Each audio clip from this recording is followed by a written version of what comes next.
A paz do Senhor Jesus, meus amados irmãos e irmãs, pastor André Cardoso, mais uma vez aqui com vocês, e que alegria estarmos juntos para mais uma escola bíblica online da Igreja Evangélica Canaã.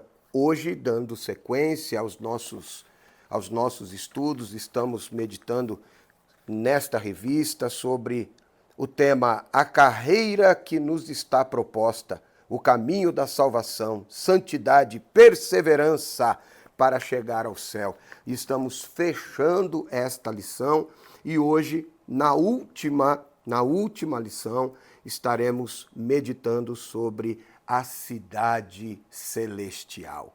A cidade celestial.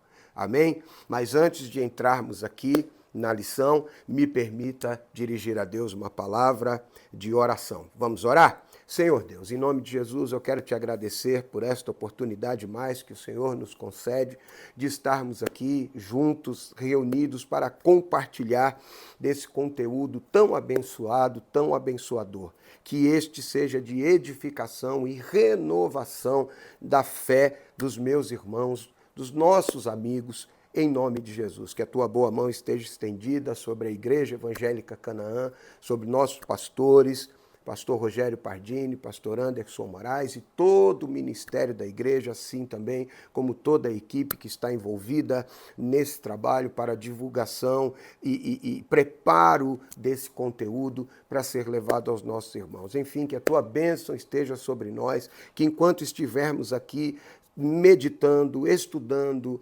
discorrendo sobre a palavra, que as nossas vidas sejam edificadas, sejamos renovados e abençoados. É o pedido que te faço e desde já agradeço, crendo na bênção. Em nome de Jesus, amém e amém. Vamos ao texto áureo. O tema da lição, a cidade celestial. O texto áureo encontra-se na carta de Paulo aos Filipenses, no capítulo 3, versículo 20, que diz: mas a nossa cidade está nos céus, donde também esperamos o Salvador, o Senhor Jesus Cristo. Mas a nossa cidade está nos céus, donde também esperamos o Salvador, o Senhor Jesus Cristo. Filipenses capítulo 3, versículo 20. A verdade prática. A cidade celestial é o alvo de toda a nossa jornada, que iniciou com o novo nascimento e se consumará com a entrada pelos portões celestiais. Esta carreira começou no dia em que recebemos, que confessamos a Jesus como o único e suficiente Salvador da nossa vida, e ela só vai se findar, será consumada quando nós ouvirmos: vinde benditos de meu Pai. Oh, bendita esperança. Glória a Deus. Vamos à leitura bíblica em classe. Vamos à leitura bíblica que encontra-se em Apocalipse, no capítulo 21, e Apocalipse, capítulo 22. Apocalipse 21, nós leremos do versículo 9 ao versículo 14, que diz o seguinte: e veio um dos 7 anjos que tinha 7 taças cheias das últimas 7 pragas e falou comigo dizendo: vem, mostrar-te-ei a esposa, a mulher do Cordeiro. E levou-me em espírito a um grande e alto monte e mostrou-me a grande cidade, a santa Jerusalém, que de Deus descia do céu. E tinha a glória de Deus. A sua luz era semelhante a uma pedra preciosíssima, como a pedra de jaspe, como o cristal resplandecente. E tinha um grande e alto muro com 12 portas, e nas portas 12 anjos, e os nomes escritos sobre elas, que são os nomes das 12 tribos de Israel. Da banda do levante, tinha 3 portas da banda do norte, 3 portas da banda do sul, 3 portas da banda do poente, 3 portas. E o muro da cidade tinha 12 fundamentos, e neles os nomes dos 12 apóstolos do Cordeiro. Capítulo 22, do versículo 1 ao versículo 5. E mostrou-me o rio puro da água da vida, claro como o cristal, que procedia do trono de Deus e do Cordeiro.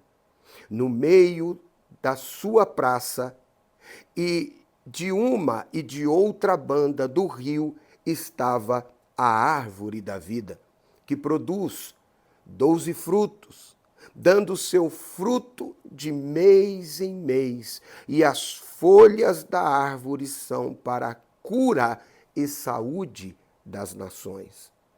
E ali nunca mais haverá maldição contra alguém. E nela estará o trono de Deus e do Cordeiro, e os seus servos o servirão. E verão o seu rosto, e na sua testa estará o seu nome. E ali não haverá mais noite, e não necessitarão de lâmpada, nem de luz do sol, porque o Senhor Deus os alumia, e reinarão para todo o sempre. Glória a Deus pela leitura da palavra. Vamos à introdução. A pátria celestial é o ponto de chegada de todos os salvos em Cristo que foram iluminados pela palavra de Deus e provaram de uma tão grande salvação. A nossa morada não está aqui. A nossa derradeira morada não está aqui, mas no céu.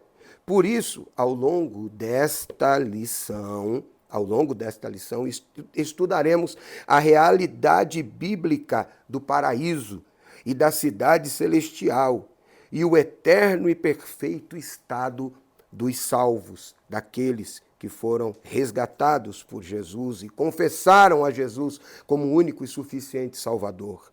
Ainda nesse tempo presente, conhecemos essa realidade de maneira bem limitada. Por mais que estudemos a palavra, a escatologia bíblica, por mais que nós nos aprofundemos no estudo da palavra de Deus para conhecermos e desvendarmos os mistérios futuros do paraíso, da cidade celestial, enfim, tudo o que nós temos aprendido é muito limitado, bem limitado. Mas haverá um dia em que nós conheceremos esta realidade plenamente. E acerca disso, Paulo nos escreve em 1 Coríntios, capítulo 13, versículo 12, dizendo o seguinte: porque agora vemos por espelho, em enigma, mas então veremos face a face. Agora conheço em parte, mas então conhecerei como também sou conhecido.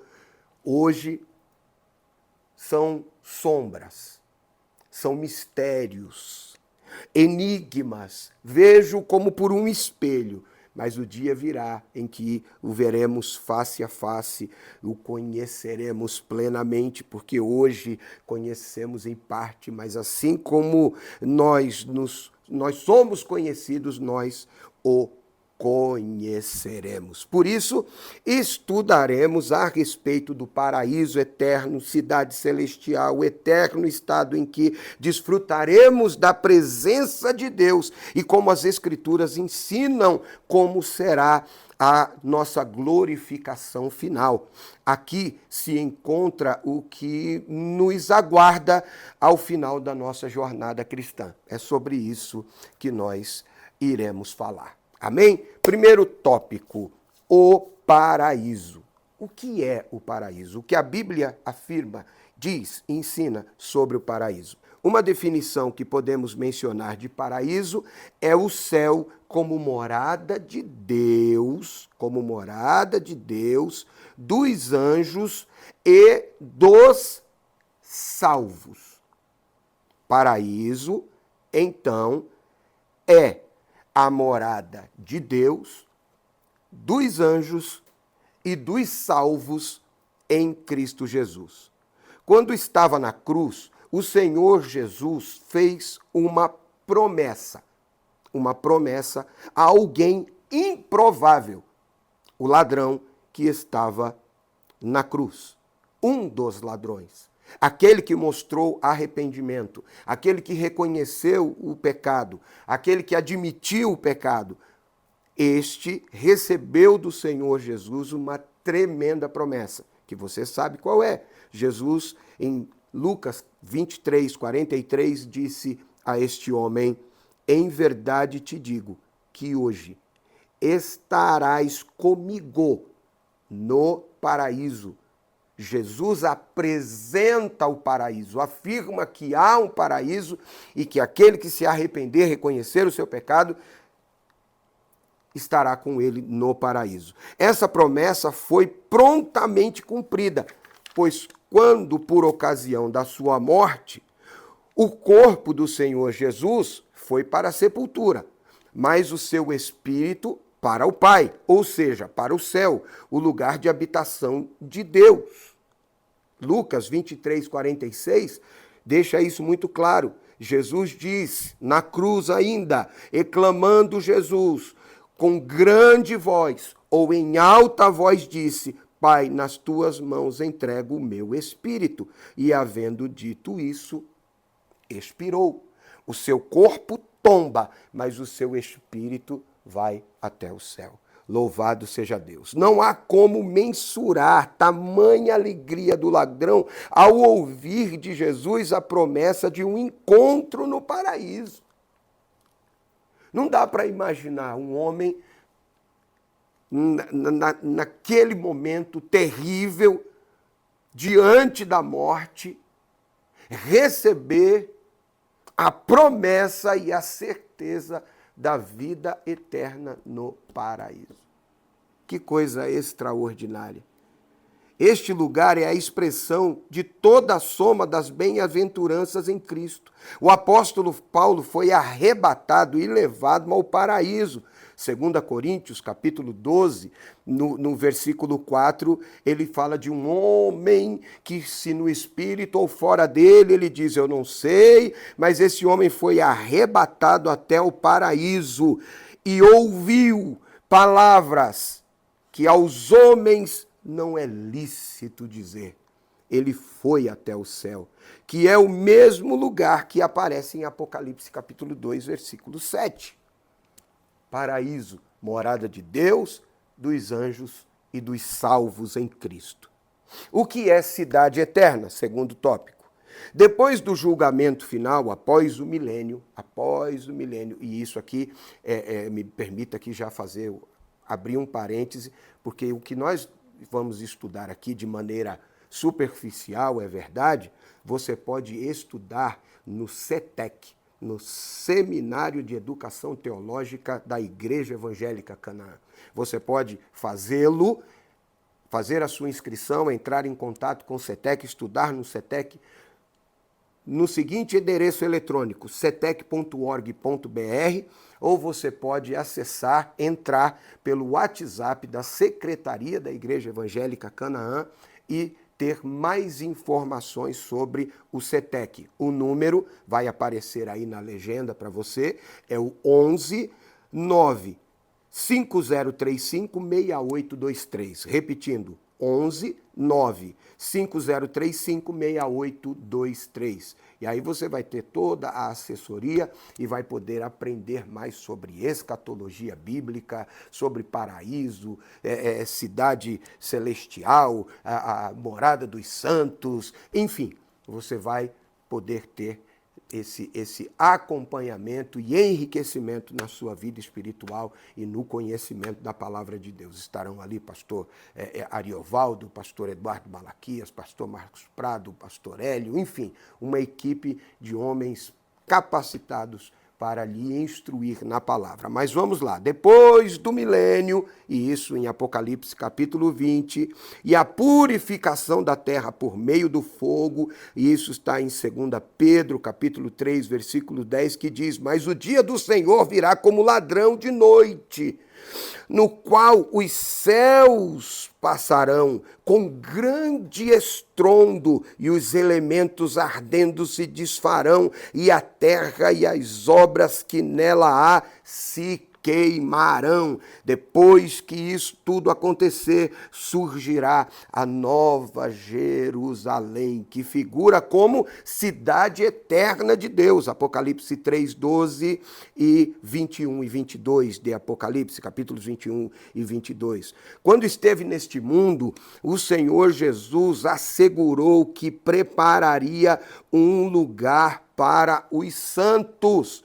Vamos lembrar João capítulo 14, vamos lembrar aqui, João, capítulo 14, versículos 2 e 3, que leitura extraordinária. Glória a Deus, glória a Jesus. Vamos ler a partir do verso 1. Não se turbe o vosso coração. Credes em Deus, crede também em mim. Na casa de meu pai há muitas moradas. Se não fosse assim, vô-lo teria dito: vou preparar-vos lugar. E se eu for preparar lugar, virei outra vez e vos levarei para mim mesmo, para que, onde eu estiver, estejais vós também. Que promessa gloriosa! Louvado seja Deus! A nova Jerusalém, criada por ocasião da purificação ocorrida na terra, conforme 2 Pedro 3,10, que lemos, tem sua origem no céu e será também terrena, visto que substituirá a antiga cidade que estava contaminada. Ela descerá diretamente dos céus. Apocalipse capítulo 21, versículos de 1 a 3. Vamos ler Apocalipse 21, de 1 a 3. E vi um novo céu e uma nova terra, porque já o primeiro céu e a primeira terra passaram, e o mar já não existe. E eu, João, vi a santa cidade, a nova Jerusalém, que de Deus descia do céu, adereçada como uma noiva ataviada para o seu marido. Louvado seja Deus! E ouvi uma grande voz do céu que dizia: eis aqui o tabernáculo de Deus com os homens, pois com eles habitará, e eles serão o seu povo, e o mesmo Deus estará com eles,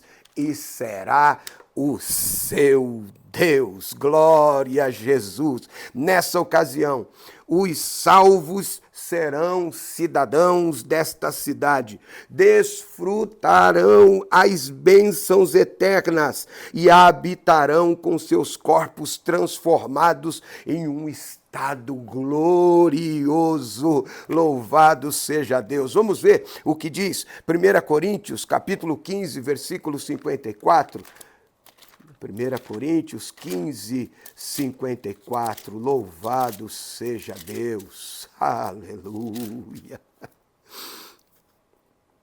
E quando isto que for corruptível se revestir da incorruptibilidade, e isto que é mortal se revestir da imortalidade, então cumprir-se-á a palavra que está escrita: tragada foi a morte na vitória. Ali não haverá mais choro, nem pranto, nem dor, nem morte, nada mais disso, nada mais irá nos trazer peso, pesar, angústia, tristeza, estaremos para sempre com o Senhor no paraíso. Aleluia. Vamos continuando aqui. De acordo com o estudo atento do Apocalipse, depois da grande tribulação, que terá e que durará um período de 7 anos, em seguida, nosso Senhor retornará glorioso e triunfante por ocasião da segunda vinda e implantará o reino milenial, ou o milênio. Depois do milênio, entraremos no glorioso estado eterno. Apocalipse capítulo 21, capítulo 22. Reverendo Hernandes Dias Lopes diz que Apocalipse 21 e 22 são a apoteose da revelação. É o apagar das luzes, ou o acender das luzes, porque é o começo da eternidade. Ali, os inimigos da cruz foram derrotados, os inimigos de Deus foram derrotados, já o juízo final já ficou no passado, o milênio já passou, antes até, e agora é o período da eternidade, do estado glorioso da eternidade. Aqui devemos cuidar para não confundir esse período com o milênio. Não podemos confundir o milênio com o estado eterno, tá? Este caracteriza a eternidade sem fim, o estado eterno.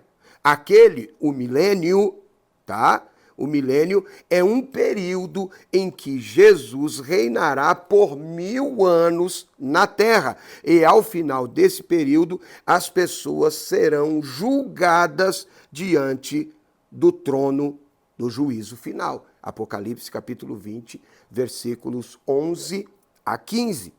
Tá? Aguardemos piedosamente o reino eterno, o novo céu, a nova terra, a nova Jerusalém que de Deus desce dos céus.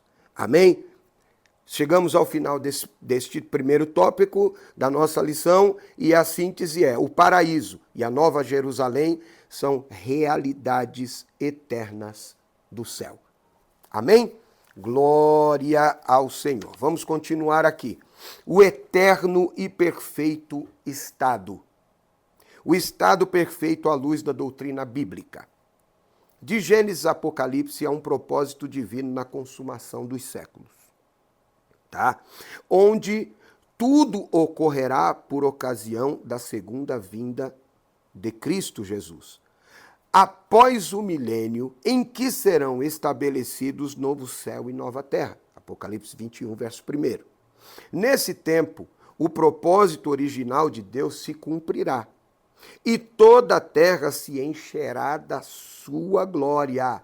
O paraíso perdido é novamente aberto. A glória perdida é totalmente restaurada.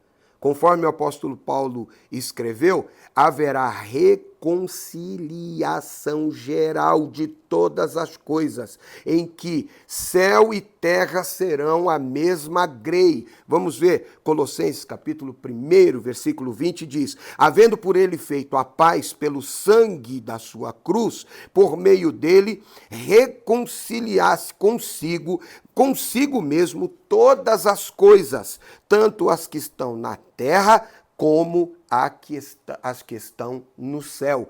Plena reconciliação.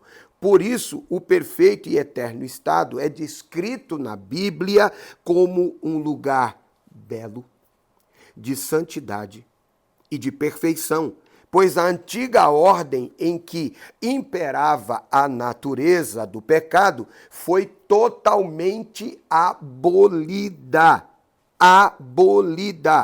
e deu lugar a um lugar santo, puro e perfeito. Amém? Continuando, o estado perfeito à luz do Apocalipse, capítulo 22, de 1 a 5.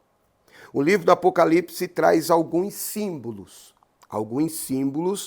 que descrevem de maneira mais vívida o divino estado perfeito de todas as coisas. Vamos lá. Os símbolos que comunicam essa singularidade desse novo estado são, primeiro, um rio.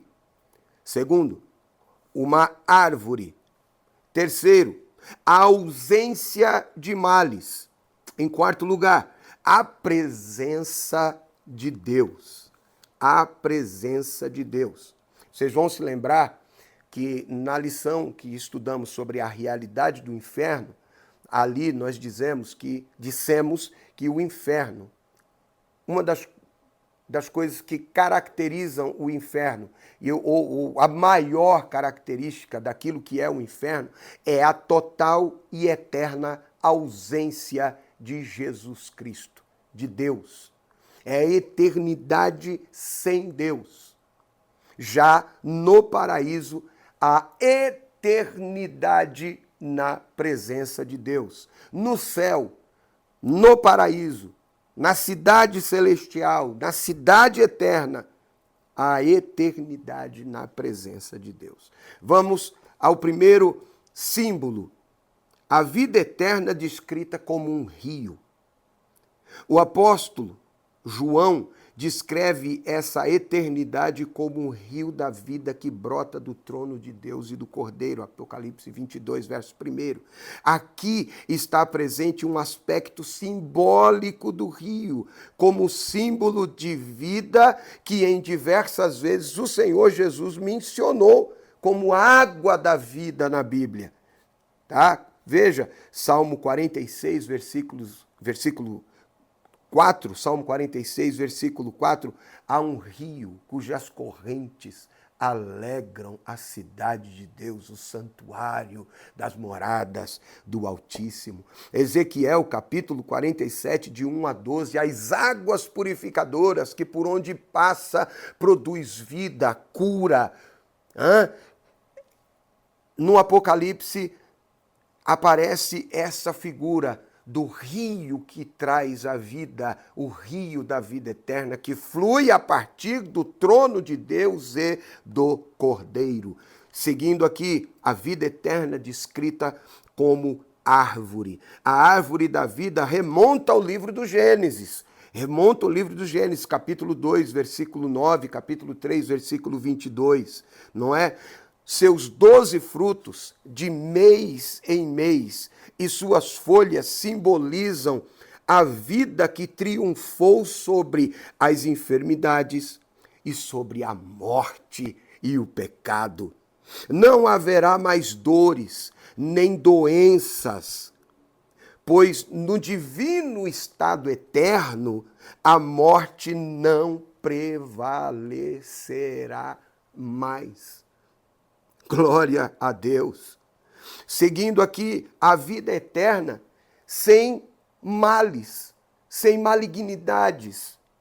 Não haverá mais maldição contra alguém. O inimigo foi completamente derrotado, lançado no inferno, feito para ele, para os seus anjos, e que infelizmente vai ser habitado também por aqueles que rejeitaram a graça.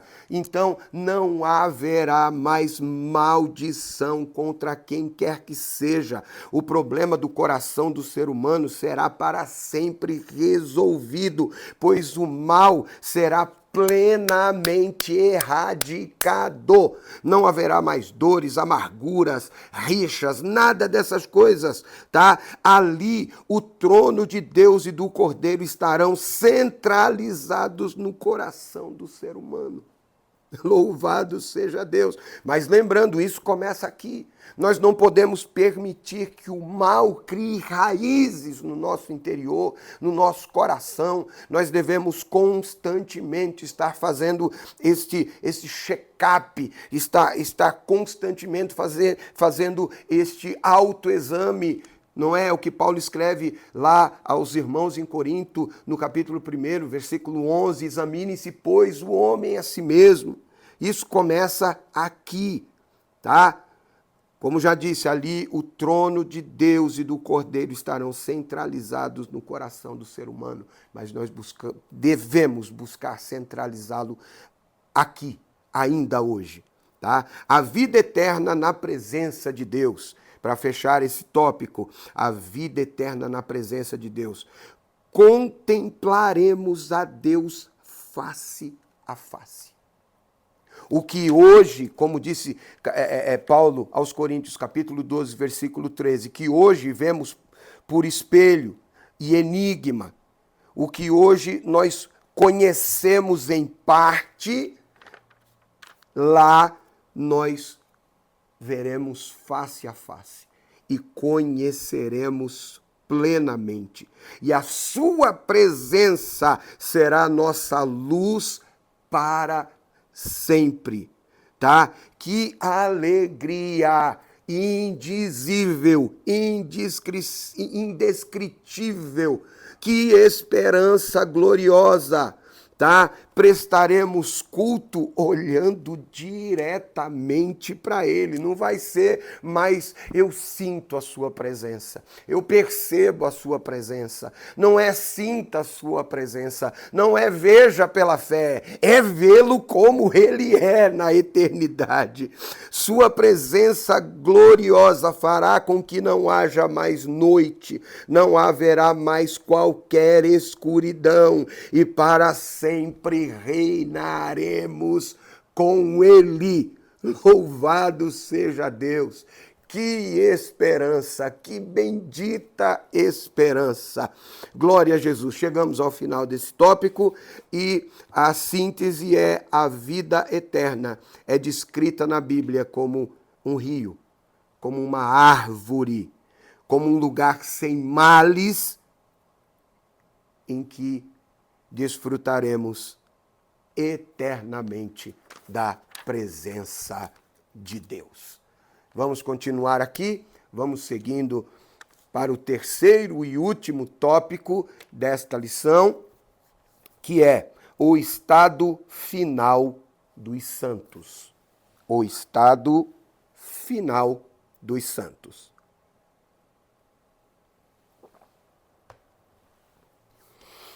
O que todo crente salvo deve esperar? O que devemos esperar? Os santos de Deus, tanto do Antigo quanto do Novo Testamento, nunca viveram nessa terra com a ideia de permanecer nela eternamente. Ou deveria ser assim. Porque o apóstolo Paulo, em 1 Coríntios, no capítulo 15, versículo 19, ele faz um alerta. Ele faz um alerta. E diz o seguinte, que se esperarmos em Cristo, só nesta vida, somos os mais miseráveis de todos os homens. Aqui, nós somos apenas forasteiros. Somos estrangeiros. Somos peregrinos. Confira isso em 1 Pedro, capítulo 2, versículo 11. Aqui nós estamos apenas de passagem. Tá? O patriarca Abraão vivia na terra com a esperança da cidade celestial cujo construtor é Deus. É Deus. E isso quem nos afirma é o escritor aos Hebreus, no capítulo 11, versículos 9 e 10, que eu quero ler com você. Vamos ler a partir do versículo 8, que diz: pela fé, Abraão, sendo chamado, obedeceu, indo para um lugar que havia de receber por herança, e saiu sem saber para onde ia. Pela fé, habitou na terra da promessa, como em terra alheia, morando em cabanas com Isaque e Jacó, herdeiros com eles da mesma promessa, porque esperava porque esperava a cidade que tem fundamento, da qual o artífice e construtor é Deus. É Deus. A esperança era maior. É andando aqui, esperando o que vem de lá. Louvado seja o nome do Senhor. E o que me deixa preocupado, é que nós temos, e eu tenho me cobrado e me cobro muito enquanto pastor, enquanto pregador, em não trazer para os nossos irmãos e para as pessoas que nos ouvem a ideia de que tudo se resume a isso. Só no que Deus pode dar e fazer aqui. Não. Precisamos, sim, e devemos trabalhar e lutar para oferecer o melhor às nossas famílias, para oferecer o melhor a nós mesmos, para a nossa satisfação, para o nosso conforto, casa, carro, viagem, férias, boas roupas, enfim, boa alimentação, tudo isso é necessário, mas nós não podemos viver como se isso fosse o suficiente e que tudo que o Senhor tem para nós é aqui. Não, eu vou repetir o que o apóstolo Paulo diz, 1 Coríntios 15, 19, se esperamos em Cristo somente nessa vida, nessa terra, nas coisas daqui, somos os mais miseráveis de todos os homens. Nós esperamos um reino eterno, que não é daqui.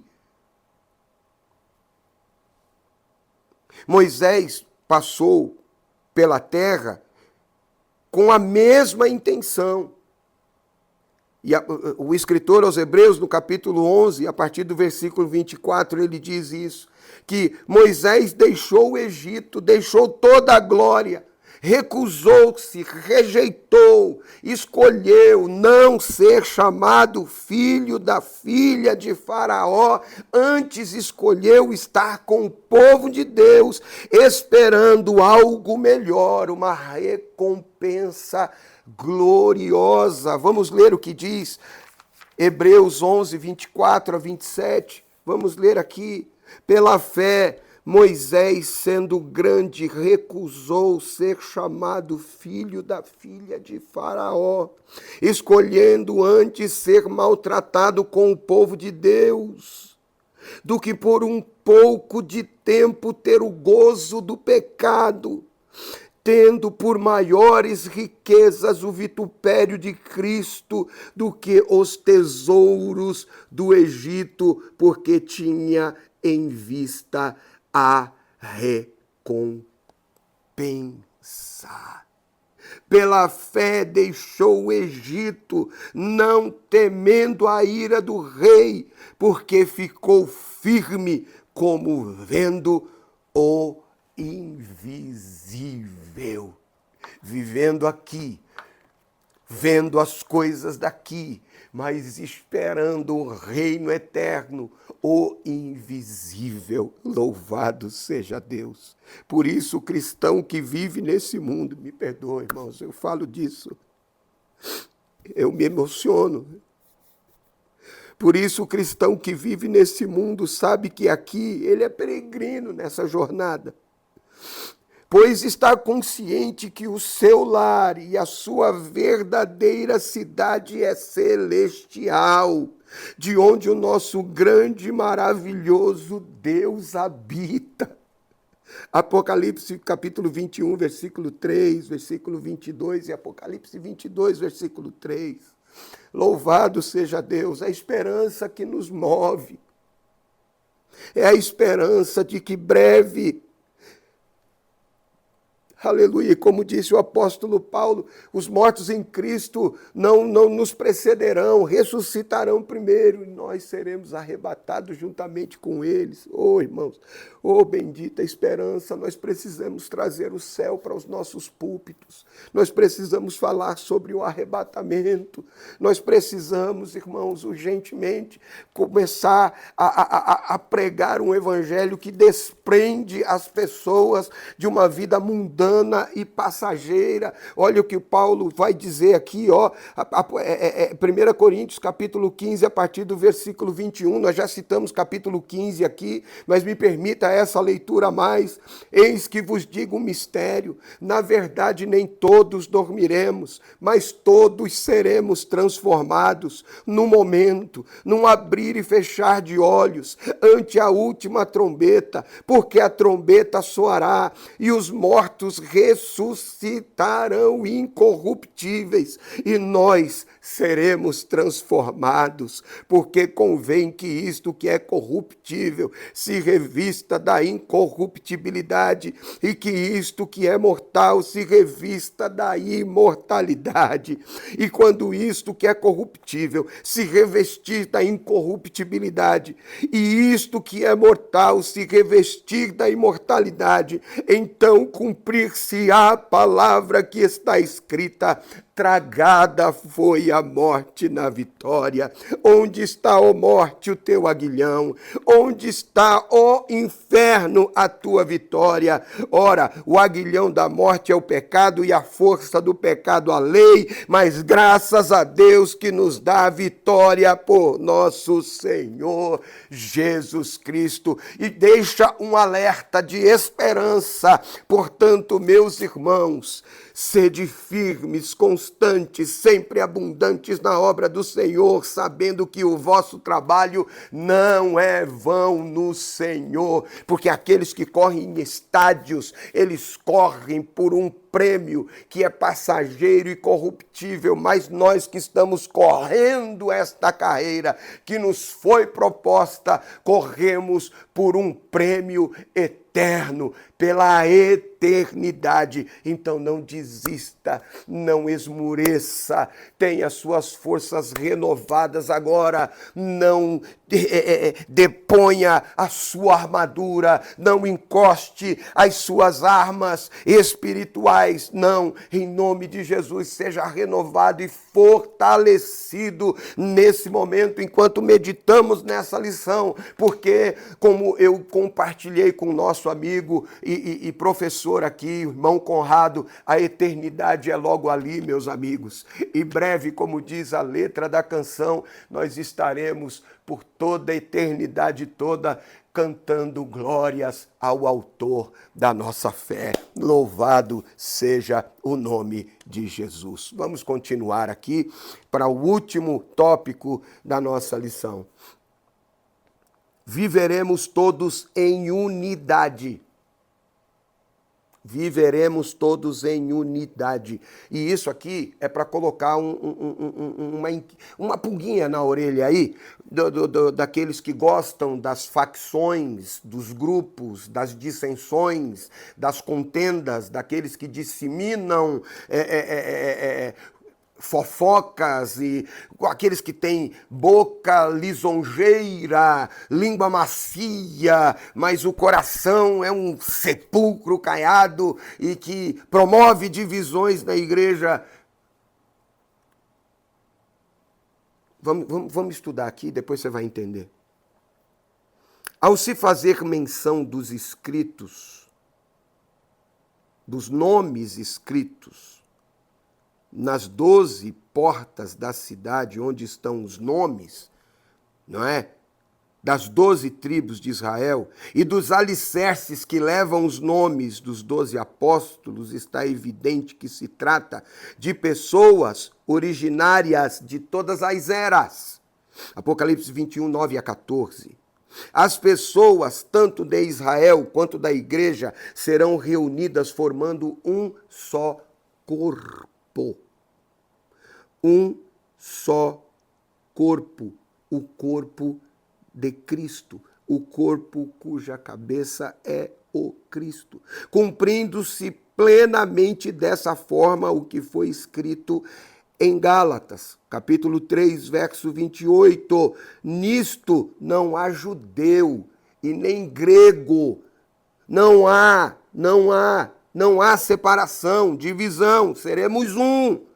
Viveremos a nova cidade sem qualquer tipo de segregação, discriminação e diferença de classe, pois seremos um só povo em Cristo.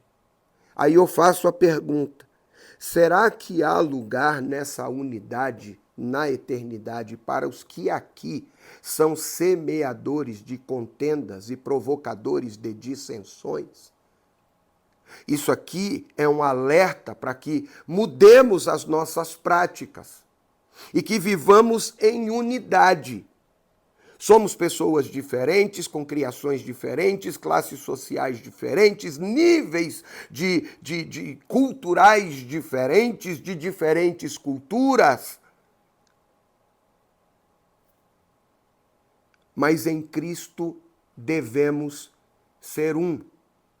Não sou menino, nem tolo, não somos, para imaginar que vamos viver uma utopia aqui na Terra. Vamos, de uma hora para outra, nos dar bem, temos harmonia entre todos. Mas, gente, você não precisa levar todo mundo para a tua casa e nem estar na casa de todo mundo o tempo todo.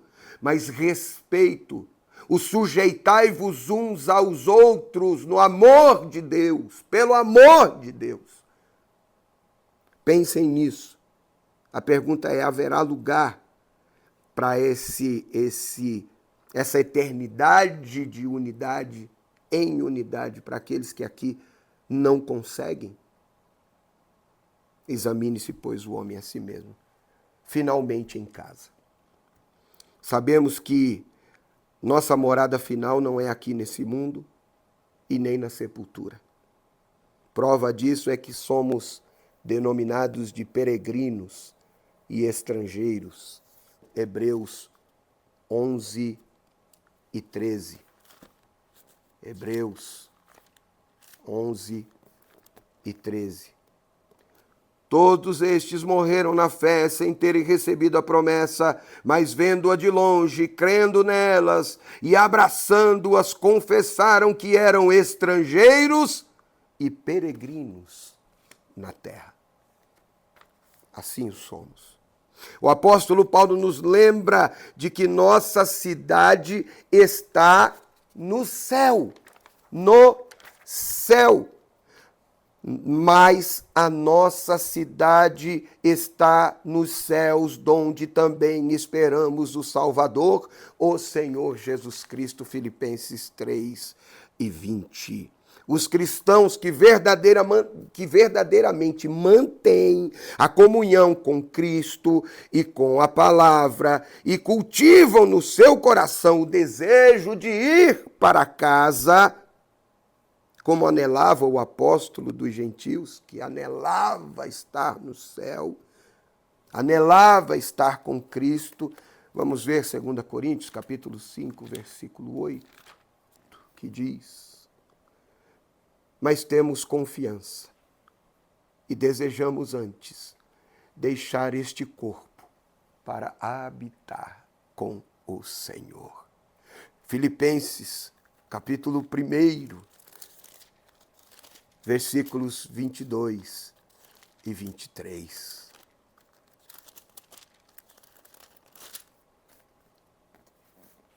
Mas, se o viver na carne me der fruto da minha obra, não sei então o que deva escolher.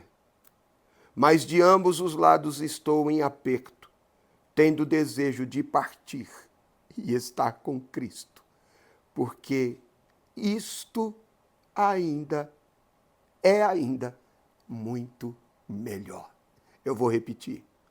Mas se o viver na carne me der fruto da minha obra, não sei então o que deva escolher. Mas de ambos os lados estou em aperto, tendo desejo de partir e estar com Cristo, porque isto é ainda muito melhor.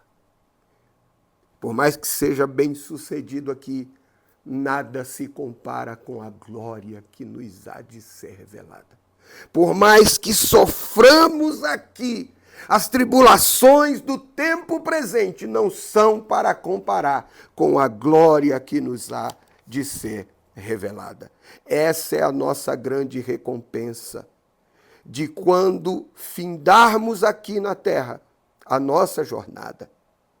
É a nossa bendita esperança. É a bendita esperança do cristão sincero que deseja morar no céu. É estar com Cristo na eternidade. Chegamos ao final desse tópico.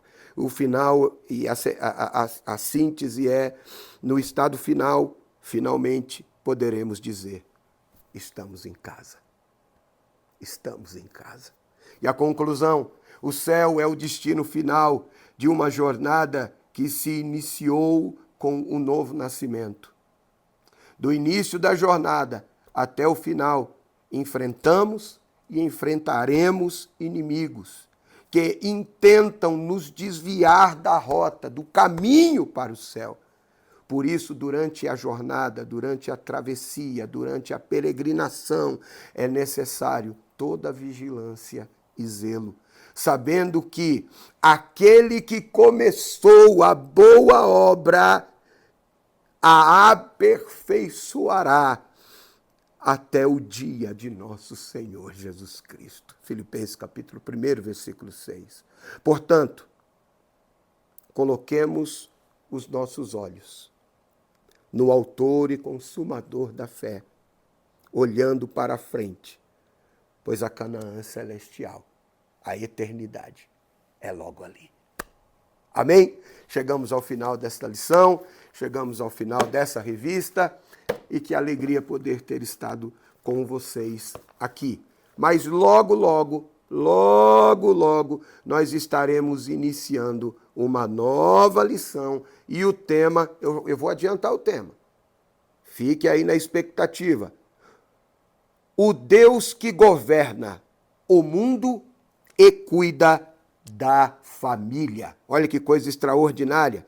Os ensinamentos divinos nos livros de Ruth e de Esther para a nossa geração. Nós estaremos aqui um trimestre inteiro estudando os livros de Ruth e Esther. Quer ver os temas?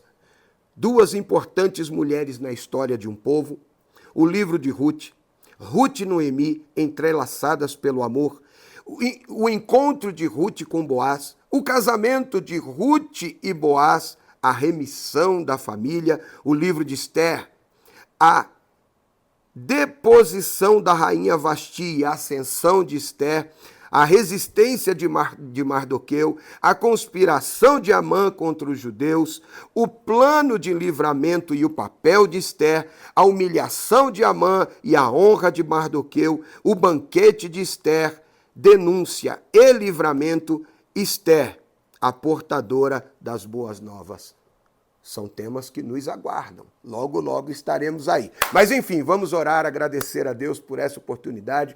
Que Deus em Cristo Jesus esteja e continue abençoando a sua vida, a sua casa, a sua família, os seus empreendimentos, o seu trabalho, as suas finanças, enfim, que o Senhor te abençoe e te guarde. Que o Senhor faça resplandecer o seu rosto sobre ti e tenha misericórdia de ti. Que o Senhor sobre ti levante o seu rosto e te dê a paz de Deus que excede todo entendimento, guarde seu coração, seus pensamentos em Cristo Jesus, Senhor e Salvador nosso. Deus te abençoe e até a próxima, permitindo Deus. Paz do Senhor a todos. Pastor Rogério Pardini, Anderson Moraes, Igreja Canaã, enfim, todos os irmãos. Deus abençoe e até a próxima.